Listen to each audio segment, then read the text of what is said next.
नमस्कार. MPSCच्या तयारीमध्ये भारतीय राज्यव्यवस्था हा एक खूप महत्त्वाचा विषय आहे आणि त्यातही ज्या टॉपिकवर हमखास प्रश्न येतात तो म्हणजे आपल्या भारताच्या संविधानाची निर्मिती. तर चला, आज आपण परीक्षेच्या दृष्टीनं हा महत्त्वाचा टॉपिक अगदी सोपा करून समजून घेऊया. आता अभ्यासक्रमात संविधानाची निर्मिती हा टॉपिक आहे, हे तर आपल्याला माहीतच आहे. पण कधी विचार केलाय का की यावर इतका भर का दिला जातो?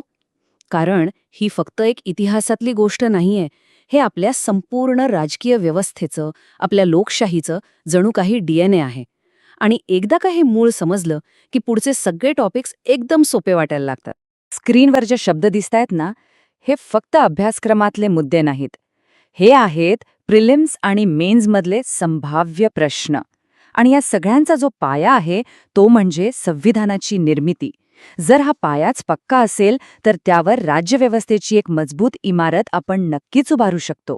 तर मग आज आपण काय काय पाहणार आहोत? सगळ्यात आधी संविधानाची मागणी कशी सुरू झाली ते बघू.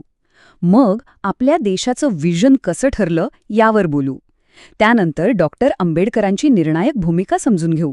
मग आपण जगभरातून कोणत्या कल्पना घेतल्या आणि का घेतल्या हे पाहू. आणि शेवटी आपल्या संविधानाचा जन्म कसा झाला ही संपूर्ण प्रक्रिया जाणून घेऊ. चला, थोडं इतिहासात जाऊया. आपल्या भारतीयांसाठी एक स्वतंत्र संविधान असावं ही कल्पना काही आपल्याला सहज मिळालेली नाहीये. यामागे अनेक दशकांचा राजकीय आणि वैचारिक संघर्ष आहे. तर ही मागणी नक्की कशी सुरू झाली आणि पाहता पाहता ती एका मोठ्या आंदोलनात कशी बदलली? ही जी टाईमलाईन आहे ना, ही MPSC प्रिलिम्ससाठी अक्षरशः मस्ट रिमेंबर आहे. प्रत्येक साल आणि त्यासोबतचं नाव महत्त्वाचं आहे. 1934 मध्ये MN रॉय यांनी ही कल्पना पहिल्यांदा मांडली. हा एक क्लासिक प्रश्न आहे जो नेहमी विचारला जातो. मग 1940ची ऑगस्ट ऑफर आली, ज्याने ही मागणी तत्वतः मान्य केली. आणि शेवटी 1946ची कॅबिनेट मिशन योजना, ज्याने खऱ्या अर्थाने संविधान सभेच्या स्थापनेचा मार्ग मोकळा केला. यातला प्रत्येक टप्पा म्हणजे एक महत्त्वाचा मैलाचा दगड आहे. तर ठीक आहे, मोठ्या संघर्षानंतर संविधान सभा तर अस्तित्वात आली. पण आता या सभेसमोर एक मोठा प्रश्न होता. आपल्याला नक्की कसा भारत घडवायचा आहे? आपलं विजन काय असणार आहे? आणि इथेच एंट्री होते संविधानाच्या तत्वज्ञानाची, म्हणजे त्याच्या आत्म्याची. 13 डिसेंबर 1946. जरा कल्पना करा, संविधान सभेचा तो हॉल, पंडित जवाहरलाल नेहरू उभे आहेत आणि उद्दिष्टांचा ठराव मांडत आहेत. हे फक्त काही शब्द नव्हते, तर हे होतं स्वतंत्र भारताला दिलेलं एक वचन. संपूर्ण संविधान निर्मितीच्या प्रक्रियेसाठी हा ठराव एका ध्रुवताऱ्यासारखा होता. यातले शब्द खूप ओळखीचे वाटतायत नाही का? सार्वभौम, प्रजासत्ताक, न्याय, स्वातंत्र्य, समानता, हे सगळे शब्द आपल्या संविधानाच्या प्रस्तावनेचा आधार बनले. खरं तर हा उद्दिष्टांचा ठराव म्हणजे आपल्या प्रस्तावनेचा पहिला ड्राफ्ट होता असं म्हटलं तरी चालेल. मेन्सच्या उत्तरांमध्ये हा संबंध जोडणं खूप महत्त्वाचं ठरतं. आता एक मोठं विजन तर तयार होतं, पण या तत्वज्ञानाला एका अचूक, कायदेशीर आणि कार्यक्षम अशा डॉक्युमेंटमध्ये कोण बदलणार होतं? ही प्रचंड मोठी जबाबदारी एका अशा व्यक्तीच्या खांद्यावर आली ज्यांना आपण आज अभिमानाने आपल्या संविधानाचे शिल्पकार म्हणतो. मुख्य शिल्पकार हे फक्त एक पद नाहीये. ही डॉक्टर बाबासाहेब आंबेडकरांनी केलेल्या अफाट बौद्धिक आणि कायदेशीर कामाची पोचपावती आहे. मसुदा समितीचे अध्यक्ष म्हणून त्यांनी फक्त मसुदा लिहिला नाही, तर त्यांनी वादविवादांना योग्य दिशा दिली, वेगवेगळे मतभेद मिटवले आणि अनेक विचारांना एकत्र गुंफून एक सुसंगत ग्रंथ तयार केला. त्यांच्या या योगदानामध्ये एक समान धागा दिसतोय का? तो आहे सामाजिक न्यायाचा. मग ते कायद्यासमोर समानता देणारे मूलभूत हक्क असोत, कलम 17द्वारे अस्पृश्यतेचं उच्चाटन करणं असो, किंवा आरक्षणाच्या माध्यमातून दुर्बळ घटकांना संधी देण्याची तरतूद असो. डॉक्टर आंबेडकरांचं ध्येय स्पष्ट होतं. त्यांना संविधानाला सामाजिक क्रांतीचं एक साधन बनवायचं होतं.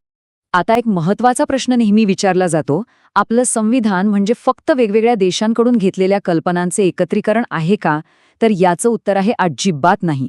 आपल्या संविधानकर्त्यांनी काही कॉपी पेस्ट केलं नाही, तर त्यांनी जगभरातल्या सर्वोत्तम कल्पना घेतल्या आणि त्या भारताच्या विशिष्ट गरजांनुसार बदलून विचारपूर्वक स्वीकारल्या.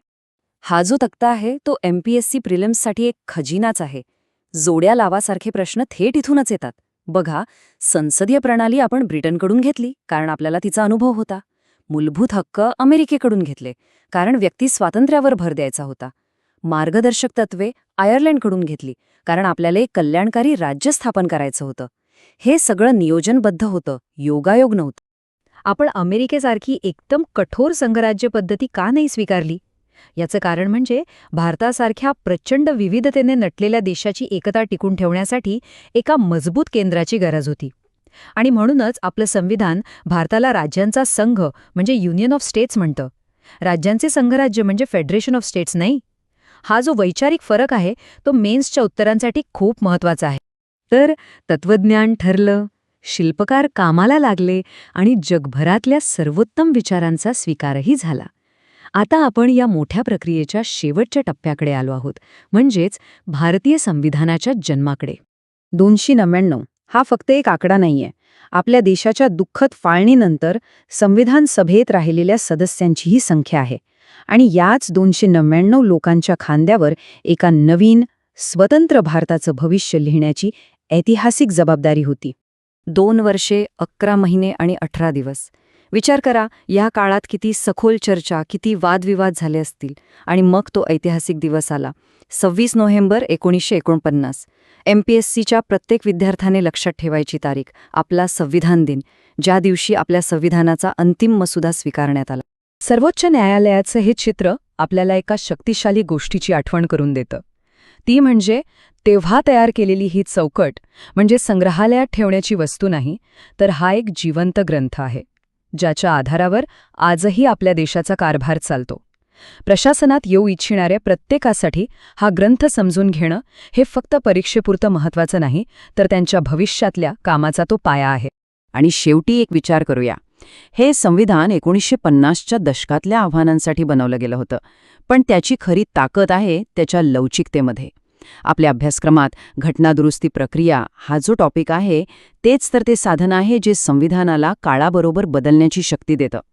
त्यामुळे खरा प्रश्न हा आहे की 21व्या शतकातल्या आजच्या आव्हानांना तोंड देण्यासाठी आपण ह्या साधनाचा किती प्रभावीपणे वापर करत आहोत.